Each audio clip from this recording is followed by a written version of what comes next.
नमस्कार, आपण पाहत आहात स्त्री शक्ती न्यूज। मराठा आंदोलनाचे वादळ मुंबईच्या वेशीवर पोहोचले, तरीही सरकारला जाग येत नाही, असा संताप व्यक्त करत असताना मराठा युवकांना आपल्या भावना अनावर झाल्या।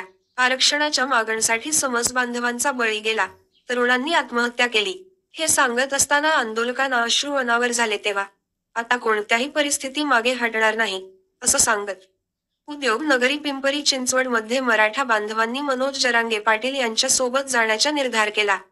त्यांच्या स्वागताची जय्यत तयारी देखील केली। मनोज जरांगे पिंपरी चिंचवड मध्ये दाखल झाल्यानंतर काही अंतर या पुष्पाच्छादित बैलगाडीतून पार करणार आहेत।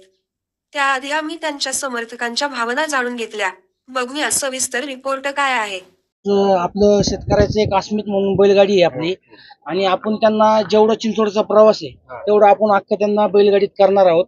शेवटी ते एक ह्याच्यासाठी लढतात, आरक्षणासाठी लढतात। आज लाखो जणांची अपेक्षा आहे, लाखो करोडो जणांची अपेक्षा आहे की आरक्षण भेटलं पाहिजे, आणि हे आरक्षण भेटत असताना आपण इथे भरपूर सोय केलेली आहे त्यांची, आणि आम्ही त्यांच्या पाठीशी राहू। सगळा प्रवास खुलातून व्हावा दिला आहे। मुख्यमंत्र्यांनी छत्रपती शिवाजी महाराजांची शपथ घेऊन आपल्याला टाइम दिला होता। टाइमवर वेळेवर वेळ मागत गेले, पण वेळ काढूपणा करत आहे, हे वारंवार सिद्ध आहे। गेल्या 75 वर्षांमध्ये मराठा समाजातल्या लाखो शेतकऱ्यांनी, लाखो तरुणांनी आणि लाखो विद्यार्थ्यांनी, ज्यांना शिक्षणाची इच्छा असताना शिक्षण घेण्याची क्षमता नसल्यामुळे आत्महत्या केल्या। आमच्या जवळ मराठा क्रांती मोर्चाच्या माध्यमातून 100हून अधिक विद्यार्थी तरुणांनी समाजासाठी या 2-4 वर्षात आंदोलनामध्ये आत्महत्येचा निर्णय घेतलेला आहे।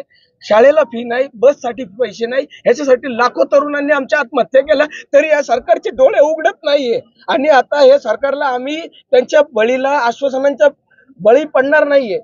जरांगे पाटलांनी वेळोवेळ वाढवून दिला, महिना दिला, 15 दिवस दिले, परंतु सरकार 2016 पासूनचे काही मोर्चे होते, त्या मोर्चाच्या मागण्या आजपर्यंत जर सरकारला समजत नसतील, ज्या भूमिकेतून मराठा मुख्यमंत्री बसवला गेला ती भूमिका देखील कुठल्याही प्रकारे मुख्यमंत्र्यांनी पार पाडलेली नाही। आज जो काही समाज गोळा झाला हा कोणाच्या वैयक्तिक मागणीसाठी गोळा झालेला नाही, हे सगळे गरजवंत मराठा। कालचा जर आपण आकडा ऐकतोय त्याच्यानंतर मला नाही वाटत की पिंपरी चिंचवड नंतर पुढे सरकारला काही शक्य होईल। लोणावळ्यापर्यंत पुढे गेल्यानंतरच सरकारला याच्यात भूमिका घ्यावी लागेल, अन्यथा मुंबईमध्ये उद्या जे काय होईल याच्यासाठी सर्वस्वी जबाबदारी ही सरकारची असेल।